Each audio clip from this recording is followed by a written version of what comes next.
Você percebe que você vive um mundo ao qual você não se encaixa? Então, por exemplo, você está ali na igreja no domingo, certo? E você tem um momento maravilhoso, você sai para lanchar com seus amigos, você se diverte, você se confraterniza com seus irmãos. Mas aí na segunda-feira você tem que entrar no seu colégio, você tem que entrar na sua universidade, você tem que ir trabalhar. E para algumas pessoas esse desafio às vezes é na própria família, na sua própria casa. Você tem que ir para a sua casa e você vai ter que se relacionar e lidar com pessoas que não têm o mínimo temor ao Senhor. Eu falo isso porque eu já passei também por esse tipo de coisa. E você vive aquele confronto, como que eu exerço a minha fé nesse ambiente? Como que eu me relaciono com essas pessoas sem perder essas pessoas e sem desagradar a Deus? É aquela grande dúvida, vai ter um aniversário em família, eu sou o único crente da família, todo mundo vai beber e dançar, e o que é que eu vou fazer? Então nós estamos rodeados desse lugar, desse tipo de lugar nos dias de hoje. E nós temos na palavra de Deus um claro e maravilhoso exemplo de um jovem chamado Daniel,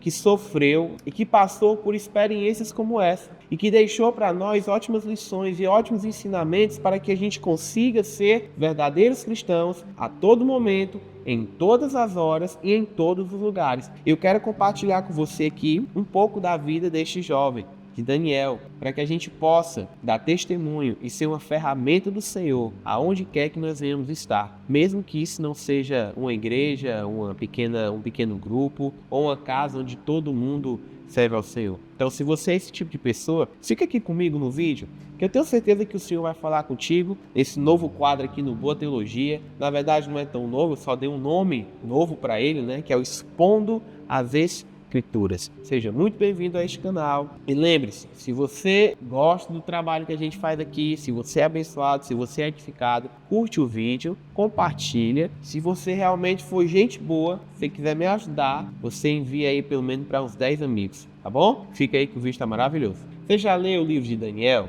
Eu tenho certeza que você já leu o livro de Daniel. Se não tiver lido, você não vai se arrepender disso. E a história de Daniel se passa na época que o seu país, a sua cidade natal, Jerusalém, o seu país natal, que era Judá, estava debaixo do juízo de Deus pelos pecados cometidos. E Daniel, junto muito provavelmente com toda a sua família, com seus vizinhos e amigos, ele foi tirado de Jerusalém e levado como para o nosso bom entendimento, a gente pode dizer que Daniel foi praticamente levado como um prisioneiro para a cidade da Babilônia, cujo rei era Nabucodonosor. E o rei Nabucodonosor, ele faz uma coisa de certa forma não tão inusitada assim, mas algo interessante. Ele solicita para os seus súditos, para as pessoas que trabalhavam com ele na coroa, ele diz assim: olha, eu quero que vocês separem jovens entre esses exilados, na Babilônia, jovens de família real,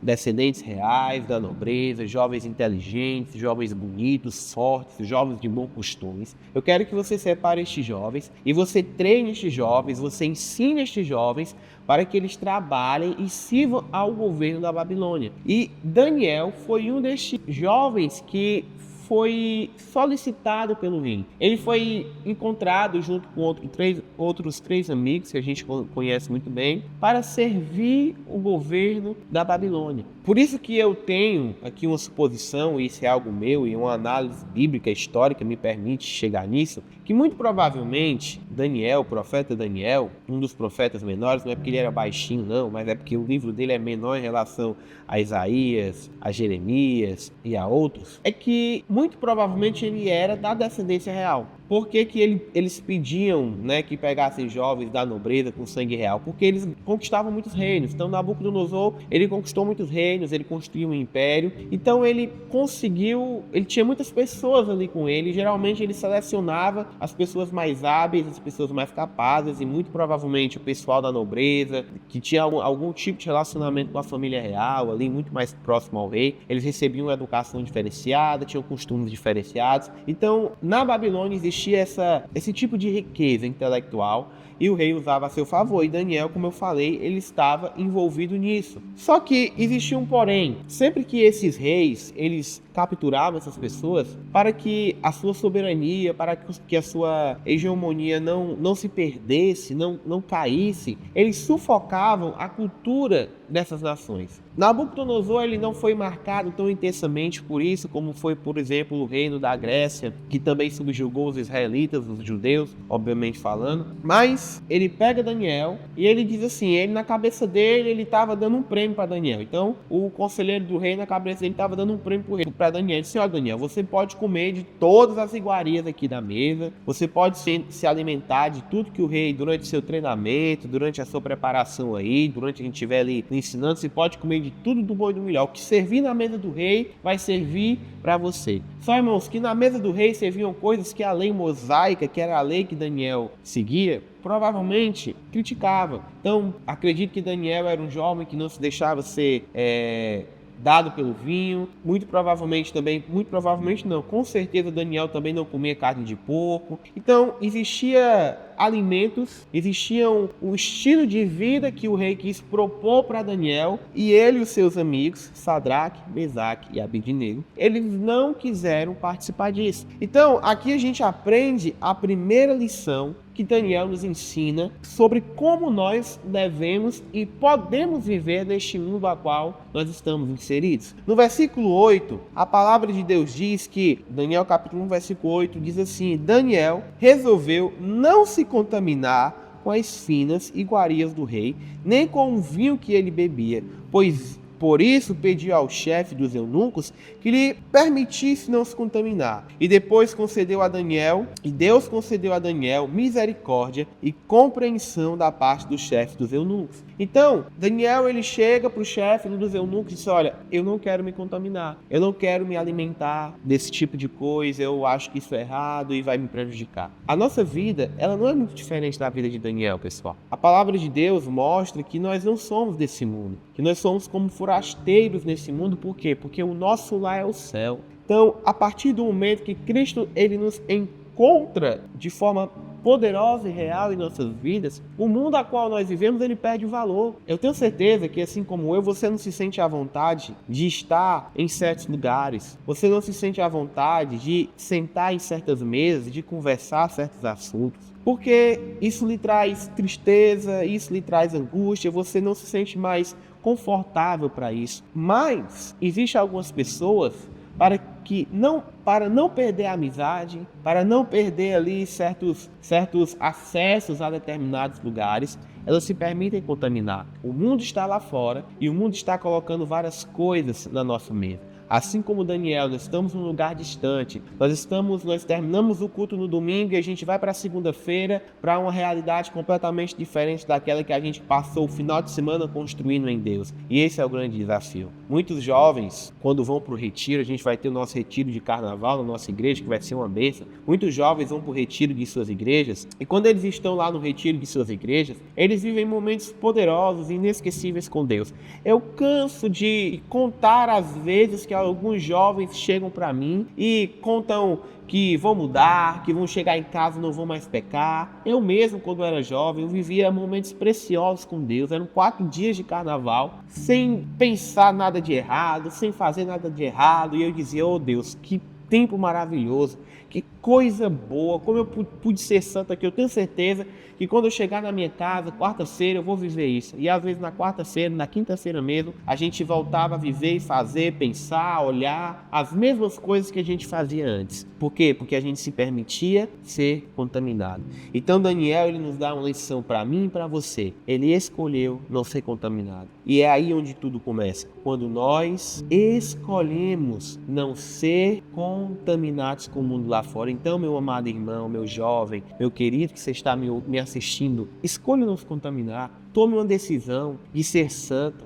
de não viver como esse mundo vive, de não fazer as coisas que esse mundo faz. Mas você pode dizer, pastor, você pode olhar para mim e dizer, pastor, Pedro, cara, você acha que eu não quero me contaminar? Você acha mesmo que eu quero fazer as coisas erradas? Você acha mesmo que eu quero viver, assistir tudo que eu faço? Eu tento, mas eu nunca consigo. E essa é a segunda lição que Daniel nos mostra nesta passagem. No versículo 9, a palavra de Deus diz como a gente leu, que Deus concedeu a Daniel misericórdia e compreensão da parte do chefe dos eunucos. Então, Daniel ele vai conversar com o chefe dos eunucos, ele apresenta a sua preocupação, ele chega para o cara e diz: ei, meu irmão, não dá para eu comer isso daí, eu vou pecar, eu vou desagradar o meu Deus, eu prefiro agradar a Deus do que o rei e tudo mais. E o chefe dos eunucos fica preocupado, porque Daniel estava se recusando a comer a comida. E ele diz assim: cara, meu amigo Daniel, é o seguinte, meu primo, se você não se alimentar dessa comida aqui, e você e seus amigos não se alimentar disso daqui, o que é que vai acontecer? O rei vai perceber que vocês vão estar mais fracos, que vocês não vão estar tão bem como os demais, e aí, meu chefinho, vai sobrar pra minha cabeça, ó. Quem vai rolar é a minha cabeça, então não dá certo, não. E aí Daniel, como a Bíblia mostra que Deus concedeu compreensão, então Daniel, ele toma uma decisão. Ele faz um acordo: cara, vamos fazer o seguinte, vamos fazer um acordo aqui nós dois. A gente vai ficar aqui, a gente vai fazer esse jejum, a gente vai se abster desse tipo de comida, a gente vai abrir mão de viver desse jeito. E se depois dos dias propostos, a gente não tiver bem, se a gente não tiver bem de saúde, se a gente realmente tiver num estilo de vida que vai prejudicar, a gente come o que tem que comer. Foi basicamente isso. Ele praticamente disse assim: Daniel, cara, me dá uma chance. Poxa, me dá uma chance de tentar. E assim foi feito. Então, aqui a gente aprende uma lição, que é o fato de que Deus, ele nos ajuda a sermos santos, porque no versículo 17, no versículo 19, a Bíblia diz que então o rei falou com eles, e entre todos não foram achados outros como Daniel, Ananias, Misael e Azarias. Por isso, passaram a servir o rei. Ou seja, Daniel, ele se absteu dessas coisas e ele ficou melhor do que todos os outros. O Senhor Deus, ele deseja e ele nos ajuda a sermos santos. O primeiro ponto que a gente tem que entender sobre isso é que nós não somos convertidos e santos pela nossa força. Nós não somos convertidos e santos pelo nosso esforço próprio. Nós somos convertidos, santos e redimidos por causa da ação do Espírito Santo de Deus. Eu não tenho coragem de olhar para trás. Eu não tenho coragem de olhar para mim e falar assim: poxa, como eu sou bom, como eu sou forte, eu parei de pecar, eu me esforcei. Não existe um santo sequer no mundo que tenha coragem de falar essas coisas. Então, a nossa santificação é uma ação poderosa do Espírito Santo de Deus. Mas Deus, ele também nos coloca a responsabilidade de buscarmos isso até Ele, de nós irmos até o Senhor e clamarmos por santidade. Então Deus, ele deseja e Ele nos ajuda a ser santo. Mas como que nós podemos obter essa ajuda da parte de Deus? Pedindo a Ele, orando ao Senhor, clamando. Poxa, cara, como que você quer vencer o pecado se você não lê na Bíblia? Como que você quer orar? Como você quer vencer o pecado se você não ora? A maior definição disso é quando nós entendemos exatamente o que é a perseverança. A certeza da nossa salvação está na perseverança. Sempre que você persevera em meio ao pecado e não cai, aquilo é uma confirmação de que a salvação e a ação do Espírito Santo de Deus está sobre a tua vida. Você não tem força e eu não tenho força para vencer o pecado. Por isso que nós temos que todos os dias da nossa vida ir diante de Deus e dizer para Ele: Deus, eu quero ser santo. Espírito Santo de Deus me fortalece. Quantos de nós, quando está na academia, quando está em determinado lugar, que os nossos olhos são tentados pelo pecado, que os nossos olhos são tentados pelo mal, temos coragem de ir diante do Senhor e dizer: Senhor Jesus, eu estou sendo tentado nisso daqui, tira isso do meu coração. Mas nós só lembramos de orar a Deus quando a guerra está perdida. Como alguns jovens às vezes chegam para diante do pastor, para mim, e dizem: pastor, eu não estou conseguindo vencer o pecado da sexualidade, da imoralidade sexual. E você vai analisar a vida do jovem, do casal, e ele só se lembra de Deus quando ele já está ali no rally rola e que não tem mais para onde vencer. Meu amigo, se beijar a boca da tua namorada te faz pecar, então não beija, porque se você começar a beijar, você já perdeu a guerra. Pare de tentar lutar quando a guerra está perdida. Lute quando está bem. bem. A nossa vitória em meio às tentações, elas se encontram quando nós buscamos a Deus, quando tudo está bem. Mas nós só lembramos de buscar a Deus quando as coisas estão ruins.